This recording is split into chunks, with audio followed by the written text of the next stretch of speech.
through the Department of absence the DOE, the past system where it was collapsed in the DHEW, Department of Health and Education, something. All state schools receive cuts in this, so it's like now all state schools are going to be receiving cuts instead of just the ones that do good, or the Department of Education or Organization Act split the Department of Health and the Department of Education. So pretty much by passing plan, they're going to revert to the response is going to revert to the Department of Health or the Department of Welfare, and they're going to follow past guidelines. So it's not like the Department of Education's policies are going to be completely eliminated. Furthermore, this is going to be key to broad-based education competition. This is going to emphasize math and science because state testing through No Child Left Behind does not emphasize math and science enough. Furthermore, there's a minimal threshold for funding so we're not going to lose all funding because there's a lot of funding within the Department of Education that is not being used right now because the school does not meet the standards. They don't get the funding, so there's a lot of extra funding within the Department of Education that isn't being used. So there's going to be an upfront boost when the Department of Education budget gets dumped because it's going to get dumped in equal share. So this is going to be a short-term stimulus for all schools. Furthermore, education is going to be key to the economy, as we all know. You have to get educated to get a job, and it's going to be key to the economy because as China continues to grow its economy and continues to be better at us in math and science, they're pretty much just going to eliminate our hegemony in math and science. They're going to eliminate our technology hedge, which is ultimately going to crowd out the United States in the global economy. And when the United States is crowded out of the global economy, we're going to see that the global economy as a whole is going to fail because the United States is the central point of the world's economy.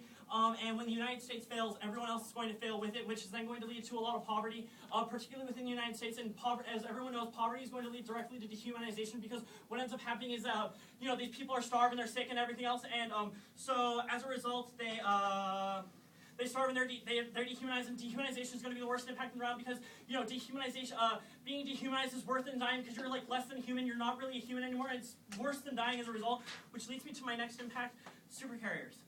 The eighth point is uniqueness. The Department of Defense has planned to cut $78 billion, as said by President Gates. Furthermore, Democrats and Republicans both support this. Furthermore, they cut 4 carriers, which cost $14 billion each. The Department of Defense has instead improved the life extension limit of Nimitz carriers. The plan is going to save money in 2011, specifically $94 billion and an additional $63 billion in discretional appropriations. Furthermore, the slush fund from No Child Left Behind, the unrewarded money that I specifically talked about, which is going to internally lead the Department of Defense is going to scale back some of its cuts because Republicans are going to want to give it to the Department of Defense.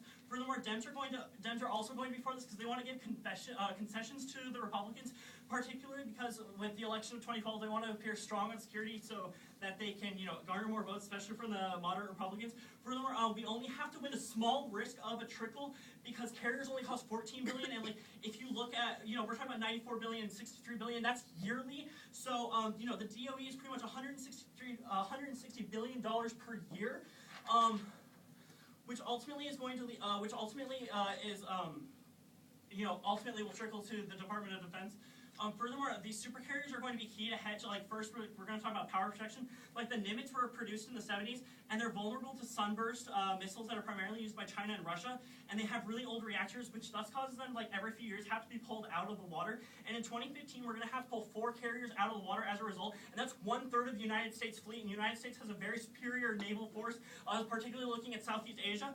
And by pulling out, 1/3 of our fleet, we're going to be pretty much showing the world that, hey, we're not very good.